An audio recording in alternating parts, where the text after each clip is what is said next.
Welcome back to another video, and today with probably the most elegant way to upgrade the storage of our mobile phone, in this particular case the Google Pixel 9 Pro, but we can use with any phone. If you are Team Apple and if you have an iPhone 16 Pro, for example, or 15, I'm not really sure if the 14 or below has Magsafe, but if it doesn't matter. There are covers like this one right over here or like this one right over here, which we can find on the Google Pixel 8a, which will solve that. And instead of 256 or 128 gigs, we will have 1 terabyte of extra storage, or 2 terabytes, or even 4 terabytes, which at the moment of the recording, the 4 terabytes is out of stock, but I will leave the links down below so that you can check out this solution from iPhone. And if you are watching this video on your Windows 10 or 11 computer and you still haven't activated and can't even edit your desktop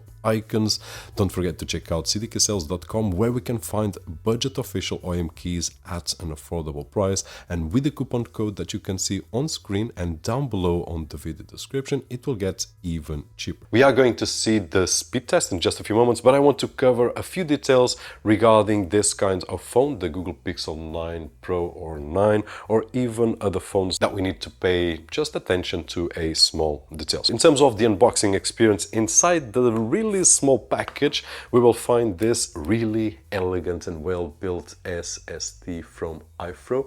I will leave the link down below for the P10, which is this model right over here. We will also have this cable, which is more targeted at mobile phones. It has this curve right over here, and there's also this cable here, sorry for the autofocus, which is a short straight cable that we can use on any tablet, any laptop, any device that we want, because although it's targeted at small devices like mobile phones, we can use it anywhere. So this is a device that we are not only using on our phone. I can use on my phone to record videos, and then when I arrive at my office I can just plug it into my Mac Studio in that particular case and just offload the footage. I can connect to my MacBook Pro, I can connect to any Windows computer, any Linux computer, laptops, or even desktops. Now if we are using a laptop, chances are that we have a USB Type-C connection, so I don't need anything else. But if we are using any other kinds of computer that only has USB Type-A,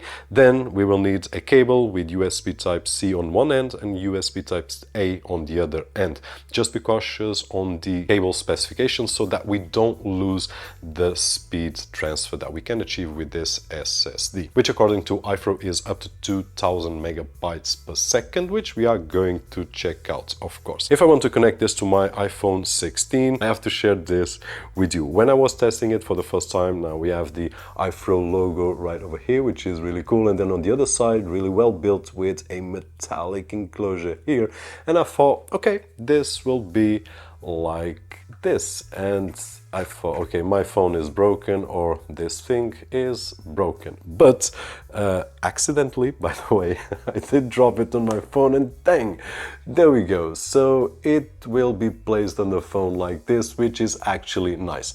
Now, my personal opinion, what I do feel is that this enclosure is really solid, but here I do feel a very smooth surface, so it will not scratch my phone for sure.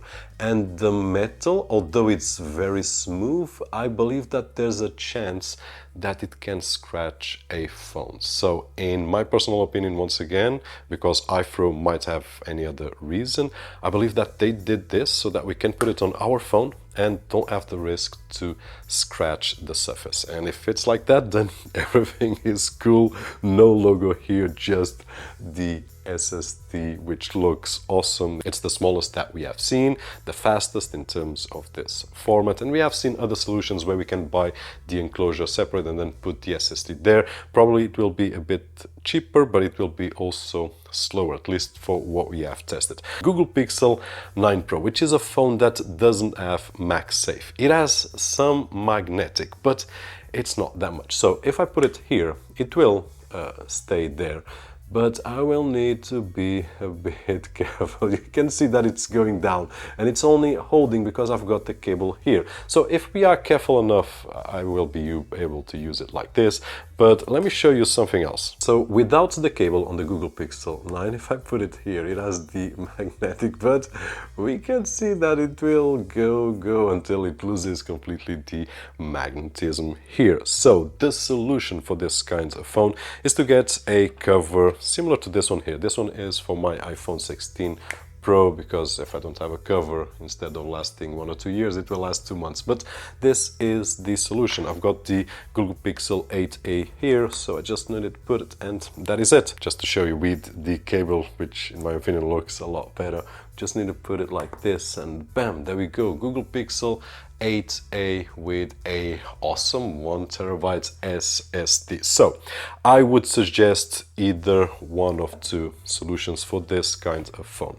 Either getting one of these covers here, which is my favorite way, or there are rings to be sold, and if I don't forget, I will leave a link down below, that we can put and glue on our phone. Personally, I don't like that solution because it's a solution that it will be permanent here on my phone. I prefer to have it on a cover, and then when I need to remove the phone, I know that I don't have anything here, just the phone. But this would be my suggestion, and of course the caution: if you have a Google Pixel 9 Pro, which is one of my favorite mobile phones, I believe that in terms of design it's really well accomplished. Link down below if you haven't checked my review and opinion. But if we want to use it like this, we will need to be a bit careful. Now, talking about speed tests, I did test out with the Google Pixel 9 Pro, iPhone 16 Pro, and also my MacBook Pro. In terms of speeds, we will get depending on the device that we are using. The iPhone 16 Pro, for example, was able to achieve 600-700 megabytes per second, which will allow us to record any video format, as we can see on the benchmark. So if you are taking this phone outside, like I did a few days ago to record the new Asus laptop, where I took my iPhone 16 Pro and my Google Pixel 9 Pro to take footage near the beach, then this is one of the solutions that really comes in hand. Now, in terms of speeds, I did test out on the Google Pixel 9 Pro with several results. I was able to achieve a maximum, which I believe that was a peak, 1700, 1800 on one side, reads or writes, I don't remember right now, and I didn't take notes. But in terms of sustainable speed, I was reaching about 300 megabytes on writes and 1000 on reads, I believe it was.